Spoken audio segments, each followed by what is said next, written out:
Everyone, it's Emily Fox. Today's video is going to be my July book haul. I've accumulated a couple books here that I've been getting whenever I went to thrift stores because I've been thrifting a lot more than usual because I'm trying to transform my bedroom into a library. So I've been looking for furniture, decor stuff, and of course I'm gonna have to go and sneak a peek at the book section. Of course. I asked recently for you to leave me some recommendations for the saddest book that you've read because I'm trying to do a challenge because I don't cry very often while I read books. Like maybe misty eyes, you know, I will feel all the feeling, but I'm not like bawling my eyes out. And a good example of that was when I read Still Alice. I read the book, it was great, but I didn't cry, but then I watched a movie and I cried 7 times. So like, I want to start crying when I read books again because I used to do that as a kid. I remember finishing the Is Dark Materials trilogy and bawling my eyes out at the end of the last book because, I mean, trauma for a kid. So I made a list and went thrift shopping and I found quite a bit of them because they're fairly popular books. The first one you guys recommended for me was Of Mice and Men by John Steinbeck.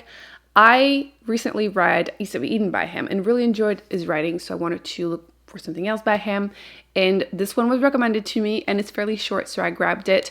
I think this is a very popular high school book, especially my edition seems to, my physical book was from high school in, I think, Indiana. How did it get to Canada? I don't know, but that's good for me. So it still has a sticker and everything. So I grabbed it because of course I'm going to read this for the challenge. I also grabbed Perks of Being a Wallflower, which I let a friend borrow because she wanted to reread this because she had to read it in high school. I didn't. I went to high school in French. We had a couple books to read in English, but like nothing quite like this. And I never watched a movie either. So it's going to be like first impression, not knowing anything. Don't tell me absolutely anything about these books, please. But yes, I believe this one is like coming of age. And I believe this one, there's a friendship between two men. So I'm assuming one of them dies. Please don't confirm. Because every time a book is sad, that's what happens. A person dies, a pet dies, it's always like that. The last one that I grabbed for this challenge, I did have to order it because I had been looking for it for a little while. I had received that recommendation a few times before I asked for sad books. So I didn't even know it was sad until then. But The Traveling Cat Chronicles, which is a fairly short book, a little bigger. And I believe you're following the story through the eyes of a cat. And apparently it's sad. That's all I know. That's all I want to know for this challenge. I just never know how I feel about square books because I feel like even though they're cute and fun, I never know how to organize them on my shelves. That's my only complaint. But yes, I'm excited. I think to make it even more fun, I'm going to try to do this challenge, like 24-hour reading challenge, reading like a bunch of short but like apparently very sad books. But they're not quite short. They're 100 pages, not that short. But trying to make myself cry. We want like emotional damage. So thank you for your recommendation. You have that to look forward to probably towards the end of the month.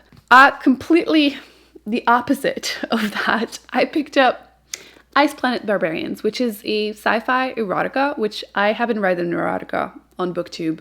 I don't read anything quite like that because I get secondhand embarrassment very easily, but I thought it would be really funny because I'm currently waiting for surgery and they're supposed to tell me a month in advance, so I will try to pre-film a couple of videos so I can, you know, recover without having to try to film because I want to still upload videos, right?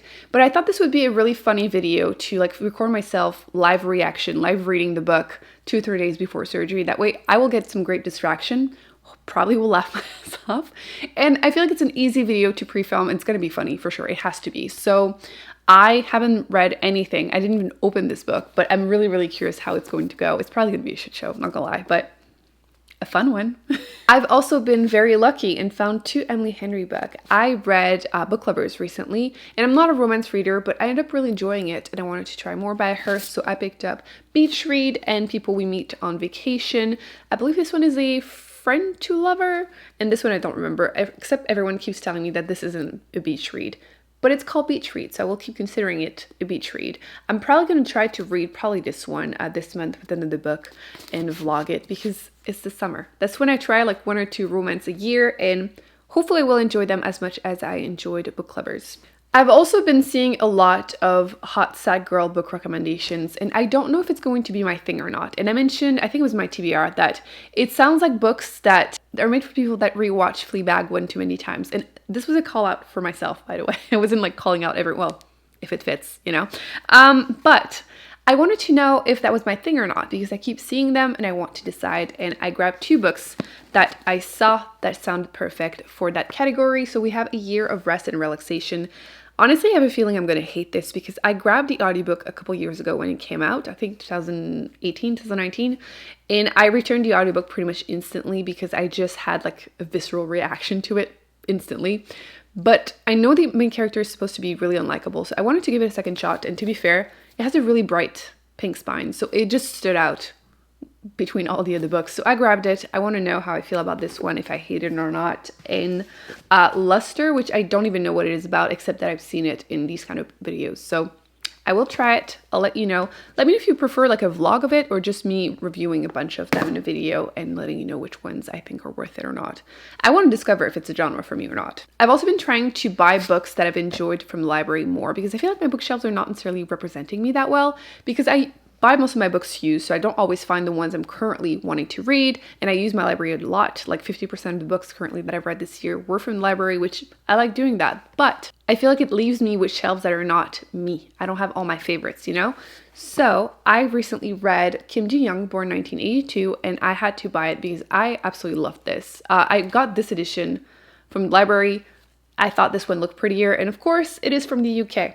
I don't know why the UK always has prettier edition than Canada, but I got this one, loved it. If you're looking for a quick feminist book, I would highly recommend this. The writing's a little dry, the ending explains it in my opinion, and I just could not put it down.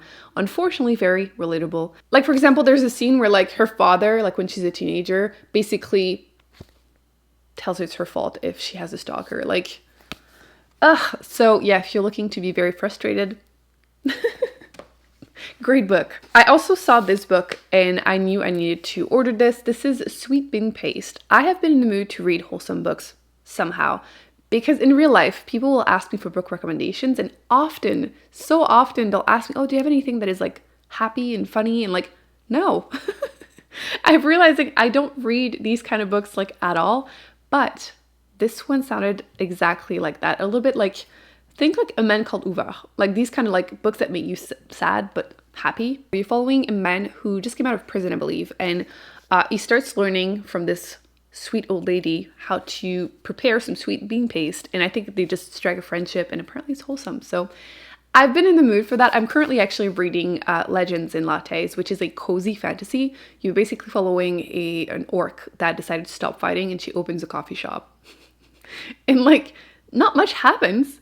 I'm 50% into it, but I'm really loving it. So clearly I'm in the mood for cozy, happy stuff. So hopefully this scratches the itch. Speaking of something that definitely did not scratch the itch, I also bought The House Across the Lake by Riley Sager. This is officially my last book by him. I did vlog my experience, and it was...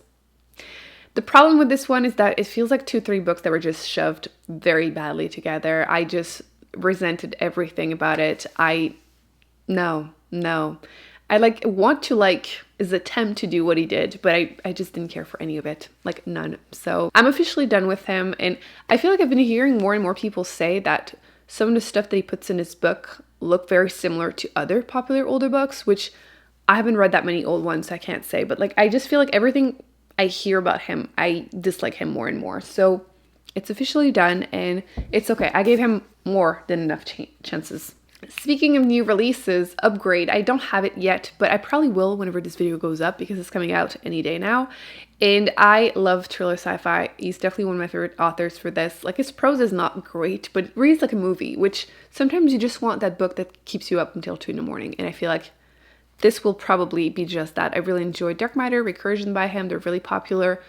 And this one is his newest release. It's coming out on the 12th, I believe, of July. So we'll be reading as soon as I get it. I will be vlogging it and letting you know if it's worth it or not, but we're very much hoping it's going to be a yes. Another big hit for me at the thrift store were these 2 books by Toni Morrison. I've been wanting to read books by her, and I've been looking everywhere, could not find anything, and then I scored 2 in one day. So we have Beloved, which is the first book in a trilogy, and then we have Sula, which I purposely avoided remembering what it was about, so I don't remember anything because I want to do a challenge with it, which I'll let you know. I mean, who cares about the surprise?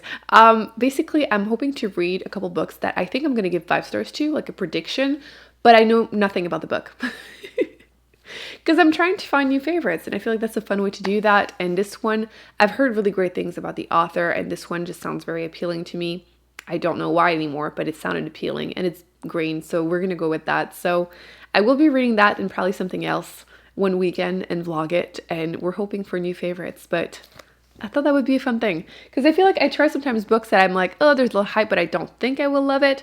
Let's do the opposite. There's a lot of hype, but I think I'm gonna love it. And then, last but not least, thanks to Catherine, I have the rest of the series. This is the Napolitan Quartet.